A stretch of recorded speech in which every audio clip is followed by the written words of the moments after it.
سارے تعلق رب سے جوڑو، کر دے گا وہ نظر کرم۔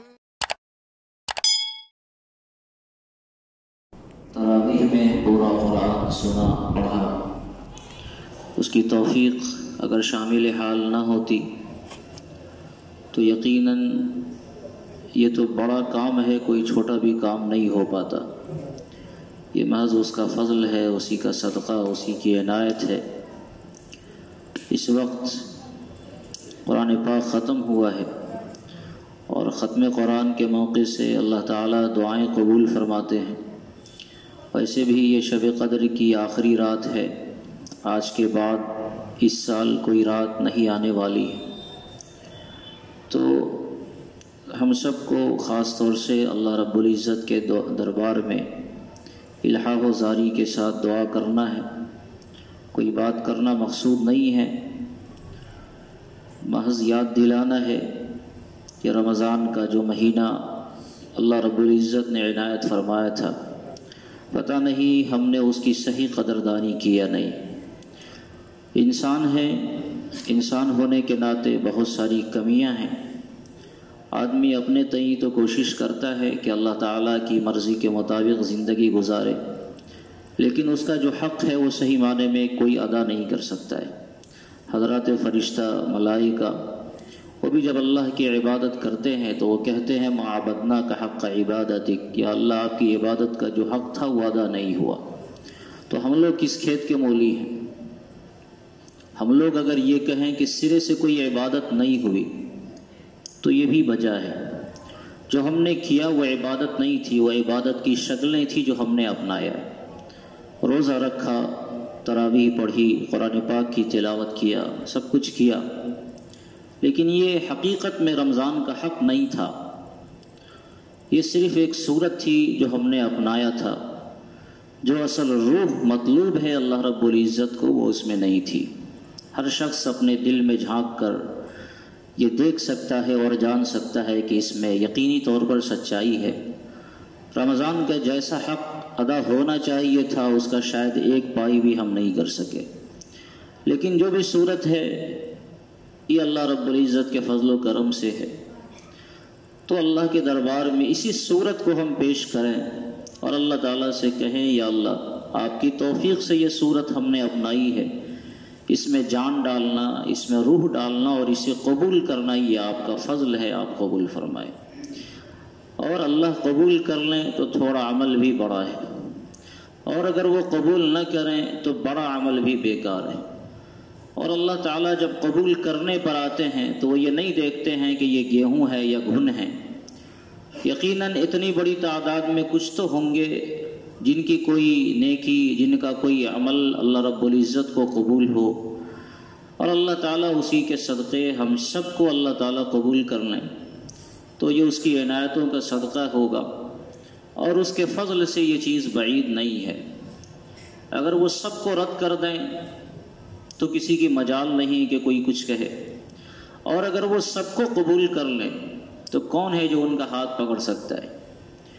تو اللہ تعالیٰ کے دربار میں ہم سب کو الحاح و زاری کے ساتھ دعا کرنا ہے، یا اللہ آپ کی توفیق سے جو ہی بن سکا، بڑے کمزور تھے ہم، بڑے مجبور تھے، بڑے ناقص تھے، بڑے کاہل تھے، لیکن آپ کے ہی حکم کی وجہ سے ہم نے جو کچھ بھی کیا ہے وہ آپ کے حکم سے کیا ہے۔ اگر آپ کا حکم نہ ہوتا تو ہم یقینی طور پر نہیں کرتے، کیونکہ نفس آرے آ رہا تھا، شیطان آرے آ رہا تھا، لیکن آپ کے حکم کا پاس لحاظ تھا جس کی وجہ سے جو کچھ بھی ہوا ہم نے قبول کیا ہے۔ یہ گدلے پانی سہی، مگر آپ کو اس کی ضرورت نہیں ہے، آپ اپنے فضل سے اسے قبول فرما لیں، اسے صاف کر دیں۔ تو اللہ کے دربار میں دعا کرنا ہے۔ دوسری چیز یہ ہے کہ قرآن پاک کی تلاوت کا خاص اہتمام ہوا ہے۔ قرآن پاک ایسی چیز نہیں ہے جو صرف رمضان کے مہینے میں اسے سینے سے لگایا جائے۔ یہ وہ کتاب لازوال ہے کہ ایمان والے کی ذمہ داری ہے کہ زندگی کے ہر پل میں، یہاں تک کہ سوتے جاگتے ہوئے بھی قرآن پاک کو اپنے سینے سے وہ لگا کر رکھے۔ قرآن کریم کا ایک بڑا حق ہے کہ آدمی اس کی تلاوت کرے، یہ بہت بڑا حق ہے۔ ابھی ہم نے قرآن سنا، قرآن پڑھا۔ رمضان میں عام طور سے قرآن کریم کی تلاوت کا معمول ہوتا ہے، لیکن اب یہ بات ہماری زندگیوں سے نکل چکی ہے کہ آدمی 11 مہینے میں قرآن پاک کی تلاوت کرتا ہے۔ شاید و باید ایسے ہوں گے جو 11 مہینے میں 11 ختم کر لیتے ہوں گے۔ عام طور سے حفاظ کے اندر بھی قرآن کریم کی تلاوت کا اہتمام نہیں ہے، جو 15 سے 20 منٹ میں ایک پارے پڑھ سکتے ہیں۔ قرآن کریم کو دینے کے لیے ہمارے پاس اتنا وقت بھی نہیں ہوتا کہ ہم 15 سے 20 منٹ قرآن کریم کے لیے دے سکیں۔ یہ چیز ہماری زندگیوں کے لیے اچھی نہیں ہے۔ اس کتاب کو اللہ رب العزت نے ایسا بنایا کہ اللہ تعالیٰ نے اس کتاب کو گویا معیار بلندی قرار دیا۔ آقا صلی اللہ علیہ وسلم نے ارشاد فرمایا، ان اللہ یرفع بہذا الکتاب اقواما ویضع بہ آخرین۔ اللہ تعالیٰ اسی کتاب کی وجہ سے بہت سے لوگوں کے مقام کو بلند کر دیتا ہے، اور بہت سے لوگوں کو اللہ تعالیٰ گرا دیتا ہے۔ جو لوگ اس کتاب کو تھام کر رکھیں گے، اسے اپنے سینوں سے چمٹائے رہیں گے، تو اللہ تعالیٰ ایسے لوگوں کو نوازتا ہے، اور جو لوگ کتاب الہی کو پس پش ڈال دیں گے تو اللہ رب العزت بھی اسے اپنی رحمت سے دور فرما دیتے ہیں۔ یہ ہم طے کر لیں کہ ہماری زندگی میں جو ہو گئے، روزانہ کا کوئی ایسا دن نہ گزرے، مہینے کا کوئی ایسا وقت نہ گزرے کہ ہم قرآن کریم کی تلاوت کرنے والے نہ ہوں۔ علامہ اقبال نے جو شکوہ کیا تھا وہ بیجا نہیں تھا۔ وہ زمانے میں معزز تھے مسلمان ہو کر، ہم تھار ہوئے تاریک قرآن ہو کر۔ صحابہ کرام رضوان اللہ تعالی علیہ مجمعین کو یا ان کے بعد دنیا جہان میں جو بھی مسلم قومیں ہیں، جن کو بھی اللہ نے نوازا ہے، وہ قرآن کی وجہ سے نوازا ہے۔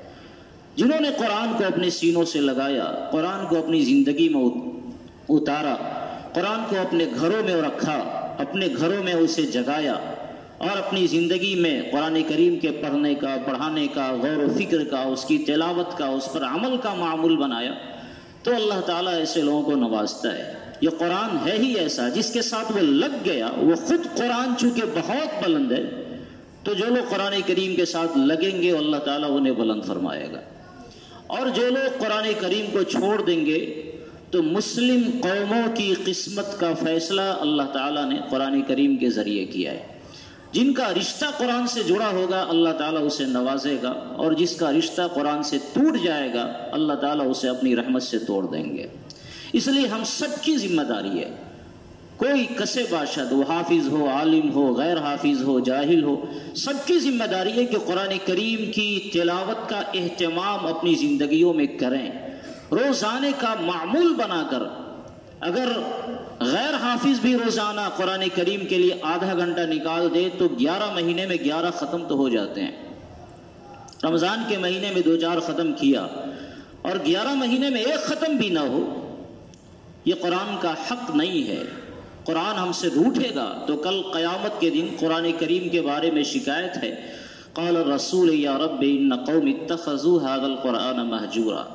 یہ قرآن اور قرآن والے جناب رسول اللہ صلی اللہ علیہ وسلم شکایت کریں گے اللہ رب العزت کے دربار میں کہ یا اللہ میری قوم نے قرآن کو چھوڑ دیا تھا۔ یہ شکایت ہمارے بارے میں نہ ہو، یہ شکایت ہم سب کے بارے میں نہ ہو، اس کی ذمہ داری ہماری ہے۔ اس لیے اپنی زندگیوں میں قرآن کا معمول بناویں۔ رمضان میں جو تلاوت کا اہتمام تھا، میں تو کہوں گا کہ ہر حافظ کم سے کم 3 پارے کا اگر اہتمام روزانہ کر لے، شاید 1 گھنٹہ لگے گا، لیکن اس کی وجہ سے 11 مہینے میں 33 ختم ہو جائیں گے، تو قرآن کریم کا ایک بڑا حصہ ہمیں جمع ہو جائے گا، اور اس کی وجہ سے عام طور سے رمضان کے مہینے میں حافظوں کو قرآن کریم سنانے کے لیے جو رٹا مارنے کی ضرورت پڑتی ہے اس کی ضرورت نہیں رہے گی۔ آدمی رمضان کے مہینے میں جو تراویح سناتا ہے، جو حفاظ سناتے ہیں، تو بہت رٹ لگاتے ہیں، تو کتنوں رٹ لگائیں گے 5-10 ختم کر پاتے ہوں گے۔ لیکن اگر روزانے کا 3 پارہ جانے دیجئے، 2 پارہ ہی اگر قرآن کریم کی تلاوت کا اہتمام کر لے تو 22 ختم تو ایسے ہی ہو گیا، اور جو سالانہ 22 ختم کرے گا اسے پھر دوبارہ دہرانے کی، قرآن کریم کو سنانے کے لیے استحضار کی ذہن کی ضرورت تو پڑے گی، لیکن رٹ لگانے کی ضرورت نہیں پڑے گی کہ آدمی ایک ایک آیت کو رٹے، اسے پڑھے، اسے یاد کرے، ذہن میں بٹھائے اور پھر قرآن سنائے اور اگلا دن اسے بھول جائے، اس کی ضرورت نہیں پڑے گی۔ اور جو غیر حفاظ ہیں ان کی بھی ذمہ داری ہے کہ اپنی استطاعت کے مطابق قرآن کریم کی تلاوت کا اہتمام کریں۔ جو آج کی دنیا ہے بڑی مشغول دنیا، اس دنیا نے قرآن کریم کو سب سے پہلے ہمارے گھروں سے، ہماری زندگیوں سے نکالا ہے، اور یہ شیطان کا ایک بڑا ہتھ کنڈا ہے۔ جب ایمان والا قرآن سے دور ہو جائے گا تو پھر اب اس کی زندگی کی خیر نہیں ہے۔ اس لیے شیطان نے سب سے بڑا حملہ یہ کیا کہ صاحب قرآن کو قرآن سے ہٹا دیا جائے، تو اب ہماری زندگیوں میں قرآن کی تلاوت کا اہتمام نہیں رہا، حالانکہ یہ وہ چیز تھی جس کی تلاوت کا اہتمام خود جناب رسول اللہ صلی اللہ علیہ وسلم فرماتے تھے، صحابہ کرام فرماتے تھے، ان کے بعد آنے والے جو ادوار ہیں اکابرین وہ فرماتے تھے۔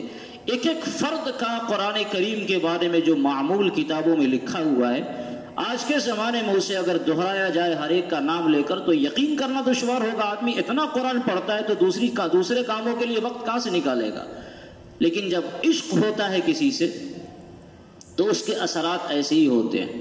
جن حضرات کو قرآن سے عشق تھا، قرآن کریم کے پڑھنے میں واقعی انہیں مزہ آتا تھا۔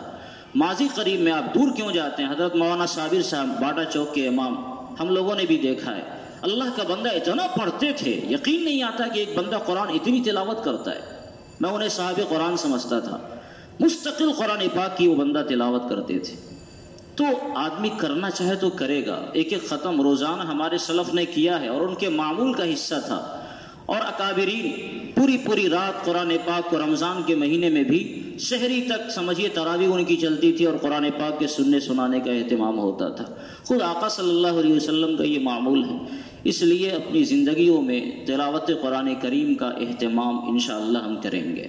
رمضان کا مہینہ چلا تو گیا، لیکن یہ پیغام دے کر جا رہا ہے کہ ہمارا 11 مہینہ رمضان کی طرح ہی گزرے۔ جو آدمی غیر رمضان کو رمضان کی طرح نہیں گزار سکا، اس کا رمضان اسے فائدہ نہیں دیتا ہے۔ اللہ تعالیٰ نے ارشاد فرمایا لعلکم تتقون، روزے اس لیے نہیں فرض کیے گئے کہ بس رمضان آیا تو کام کیا اور رمضان ختم ہو گیا تو کھیل ختم ہو گیا۔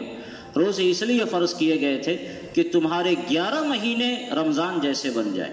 جس آدمی کا 11 مہینہ رمضان جیسا ہو گیا، اس کا مطلب یہ ہے کہ اس نے رمضان کو کامیاب بنا لیا، اور جس آدمی کا 11 مہینہ پھر ماضی کی طرح ہوا، اس کا مطلب یہ ہے کہ اس نے رمضان کا حق ادا نہیں کیا۔